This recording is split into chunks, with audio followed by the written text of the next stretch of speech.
El Señor ha resucitado, sí, verdaderamente ha resucitado. Estamos hoy en Domingo Rogate, Domingo de la oración, domingo, sí, donde estamos llamados a pensar y reflexionar sobre la importancia y la centralidad de la oración para nuestra vida cristiana. Vamos a escuchar para ello, para dirigirnos en nuestra meditación, en nuestra reflexión, a partir del Evangelio según San Mateo, el capítulo 6, versículos 5 al 13. Y dice así el Señor Jesús: Cuando ustedes oren, no sean como los hipócritas que aman orar de pie en las sinagogas y en las esquinas de las calles, para ser vistos por los hombres. De cierto les digo que ellos ya tienen su recompensa. Pero tú, cuando ores, entra en tu habitación, cierra la puerta y ora a tu Padre que está en secreto, y tu Padre que ve en secreto te recompensará.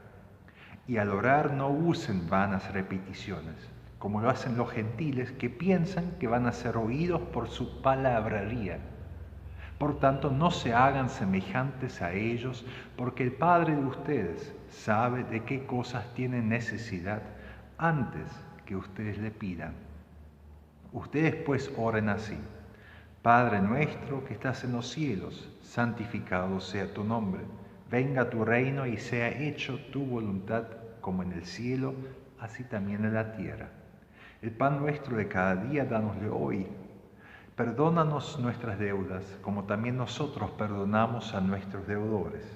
Y no nos metas en tentación, mas líbranos del mal, porque tuyo es el reino, el poder y la gloria, por los siglos de los siglos. Amén. Queridos hermanos y hermanas, fue en una de las conferencias que anualmente solemos tener como cuerpo ministerial, donde se podría decir que estalló una bomba. Un colega en un momento se levanta y señala con cierta vehemencia que en nuestras oraciones tratábamos a Dios como si Él no supiera lo que tiene que hacer. Entonces hubo muchas caras sorprendidas y hubo un silencio bastante incómodo, bueno, del cual yo mismo también fui parte, porque de cierta forma nos horrorizó eso lo que estaba señalando nuestro colega. Pero hoy debo decir que tal vez ese silencio incómodo que reinó cuando él señaló esa cosa fue comparable a aquel silencio que invadió al pueblo en el cuento de Andersen. Tal vez lo habrán escuchado alguna vez. El rey, el emperador, ¿no? Es engañado por dos personas diciendo que son sastres y que hacen ropajes, digamos, muy lujosas, y al final no era nada, digamos, estaba completamente desnudo el rey. Y aunque todo el pueblo vio la desnudez de su emperador, igual se incomodaron cuando un niño señaló la desnudez, lo obvio, ¿no? Diciendo, pero el emperador va desnudo. Y efectivamente podemos, y tal vez también debemos preguntar, ¿qué sentido tiene una oración dirigida a un Dios del cual nosotros creemos que es todopoderoso y que es omnisciente, es decir, es que sabe todo de antemano, de cierta forma? ¿Qué sentido tiene orarle a un Dios que ya de antemano sabe lo que necesitan los suyos? Y si digo debemos pensarlo, lo hago pensando justamente en el cuento de Andersen. porque al no preguntar por el sentido de las cosas, corremos el peligro de preferir las apariencias por encima de la verdad. Y con eso caeríamos justo en esa advertencia que hace Jesús en el Sermón del Monte, la advertencia de aquel que dice de sí mismo ser la verdad. ¿Y cuál es esa advertencia? De cual Él nos busca proteger, o de la cual, qué trampa, Él busca protegernos, que es justamente la hipocresía. La hipocresía es valorar las apariencias por encima de la verdad. Y esta porción que hemos escuchado hoy, esa porción de sermón, pertenece justamente al Sermón del Monte. Y en esa porción de sermón, Jesús presenta 3 formas de orar. Una forma de orar que tiene un sentido restringido, se podría decir. Otra forma de orar que no tiene ningún tipo de sentido. Y una tercera forma que sí tiene todo sentido. La primera de estas 3 tiene que ver precisamente con la hipocresía, es decir, con la sobrevaloración de la apariencia sobre la verdad o sobre lo verdadero. Probablemente los hipócritas, es decir, los que oran potentemente en las sinagogas, en los lugares de reunión, los que oran en público potentemente, estaban de cierta forma conscientes de eso lo que señaló nuestro colega en la reunión, de que por ahí no tiene sentido orarle a un Dios que es todopoderoso, que sabe lo que tiene que hacer. Pero para no rescindir a la oración como pilar fundamental de su praxis pietatis, es decir, de su práctica de piedad, ellos cambiaron, y tal vez no por maldad, sino inconscientemente, el destinatario primario de sus oraciones. Porque fíjense lo que dice Jesús, lo que señala. Ellos se ponen en las sinagogas y en las calles, en las esquinas, y oran potentemente y públicamente para ser vistos por los hombres. Es decir, los primeros destinatarios de sus oraciones no es Dios, sino son los seres humanos. La oración que debía ser hecha ante Dios ahora es hecha ante los seres humanos. Y así logran recuperar cierto sentido de la oración, a saber, el ser recompensado. Pero Jesús marca claramente lo restringido que es esa forma de orar, esa recompensación. No es Dios quien los recompensa a quienes oran, sino son los seres humanos quienes recompensan a los hipócritas, estimándolos, pensando cuán lindo oran, cuán potente oran, es decir, la estimación, la admiración y tal vez también la santificación de quienes oran así es ya la recompensa de la cual habla Jesús en su advertencia. Una práctica de la piedad que encuentra su sentido restringido de ser en esas oraciones públicas con una recompensa instantánea, casi se podría decir, es justamente como el emperador desnudo que cree vestir una ropa demasiado fina. Todo va muy bien hasta que alguien señala su desnudez. Todo va bien, todo va muy bien, mientras todos dan el me gusta y el pulgar arriba. Pero cuando alguien empieza a señalar la desnudez, todo empieza a derrumbarse, ¿no? Es justamente como esa otra imagen de Jesús. Es como un ser humano que construye su casa sobre la arena. Mientras el niño del cuento de Andersen no sufre ninguna consecuencia, Jesús sí.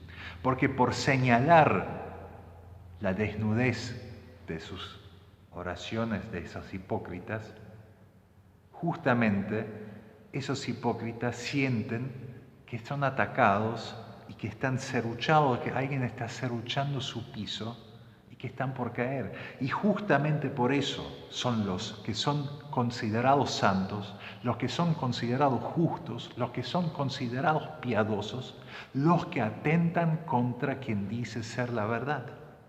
Justamente por no bancarse que alguien señale la desnudez y el sinsentido o el sentido restringido de sus oraciones.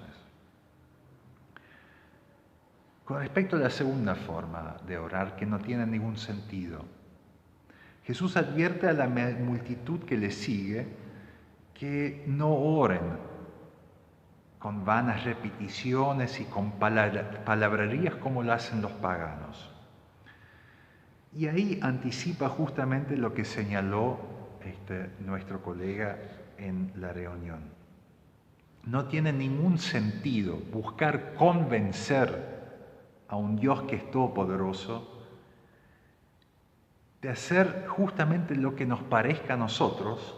No hay forma de influenciarlo, por más palabras y repeticiones bonitas que hagamos, para que deje de hacer su voluntad.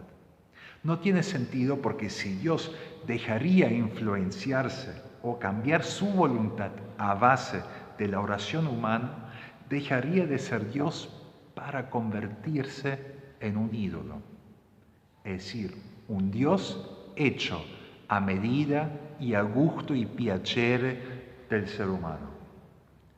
Una oración hecha a un ídolo, por más que sea un ídolo de oro o de plata, no tendrá ninguna recompensa porque los ídolos, por más que tienen boca, no son capaces de hablar. Por más que tienen orejas, no son capaces de oír. Como bien señala el Salmo 115, ¿no? Y por ello, la oración frenética y duradera de los profetas de Baal, pidiendo por su ayuda, queda sin respuesta e incluso recibe la burla del profeta Elías. ¿Se recuerdan cuando había una gran sequía en Israel? Los profetas, los muchos profetas de Baal, del dios Baal, del dios poderoso, que todos consideraban que era poderoso, danzaban y gritaban a Dios Baal, ven, ayúdanos, pero no pasaba nada, no bajaba ningún fuego para encender el becerro que estaba allí como sacrificio. Entonces Elías hace algo muy pícaro, él solo ahí dice, griten a gran voz, porque es un Dios. Quizás esté meditando, o que quizás esté ocupado, o capaz está de viaje, quizás está dormido y hay que despertarlo. Bueno, eso pasa cuando Dios se convierte en un ídolo, en un Dios hecho a medida y gusto y piacere nuestro. Pero sería triste si realmente todo nuestro orar humano fuese un gran sinsentido o una mera hipocresía. ¿Qué es la verdad? Jesús dice que la oración humana no es en vano. El Hijo afirma que el Padre escucha a quienes se dirigen a Él. El que fue crucificado pero que resucitó el tercer día, llamó dichosos a aquellos que se dirigen a Dios porque ellos van a ser recompensados. Y no solo advierte como no orar, sino es más, Jesús, la verdad, nos enseña a orar con sentido. Son palabras sencillas, son peticiones muy cotidianas, demasiado cotidianas. Pero eso, en primer lugar, no es lo decisivo. Por más que toda esa sencillez aporta una belleza sublime, enorme a la oración. Lo decisivo y lo distintivo de esa oración que nos enseña Jesús radica precisamente en que aquí el ser humano se dirige como uno de los tantos hijos al Padre nuestro. No es una oración hecha para los demás seres humanos. Y seguido, el ser humano pide aquí, ante todo, una sola cosa. Fíjense qué interesante que es. Fíjense qué importante que es eso también. El ser humano Jesús nos enseña a pedir a Dios que Él sea Dios. Pide a Dios que sea santificado su nombre. Pide a Dios que venga su reino. Pide a Dios que se haga su voluntad. Es decir, el ser humano en esta oración pide a Dios que Él sea Dios, que no sea un ídolo más de oro y de plata, cuantos hay en este mundo, hecho a medida y gusto y piacere nuestro, y también para satisfacer nuestros deseos y para sacrificar lo que tengamos al alcance de nuestra mano, y si es nuestra familia también, a ese ídolo. No. Jesús nos enseña a orar a un Dios que es Dios verdadero, un Dios compasivo, un Dios que quiere que se haga su voluntad. Y este punto hemos de darnos cuenta de algo muy maravilloso que le devuelve el sentido a todo.